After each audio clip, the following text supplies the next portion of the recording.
ऊसाची काटेमारी होते हे महाराष्ट्रातील चाणक्य देवेंद्र फडणवीस सांगतात। त्यांनी साखर कारखान्याला सांगितलं तुम्ही 15% द्या अन्यथा तुमचे बाहेर काढतो म्हणाले। म्हणजे महाराष्ट्राचा मुख्यमंत्री ब्लॅकमेलर निघाला अशी टीका राजू शेट्टी यांनी केली। फडणवीसांच्या टोळक्याला शक्तीपीठमध्ये 50,000 कोटी खायचे आहेत म्हणून त्यांनी हा शक्तीपीठचा घोळ घातला असा आरोपही शेट्टी यांनी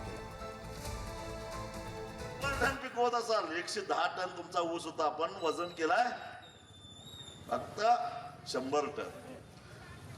अशी स्थिती आहे आणि हे मी सांगत नाही, महाराष्ट्राचे चाणक्य देवेंद्र फडणवीस सांगतात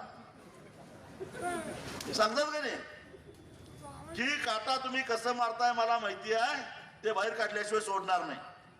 बघा यांना 15 रुपये देत नाही म्हटले कारखानदार, म्हटले तुमची काटामारी बाहेर काढतो। म्हणजे महाराष्ट्राचा मुख्यमंत्री सुद्धा ब्लॅकमेलर निघाला।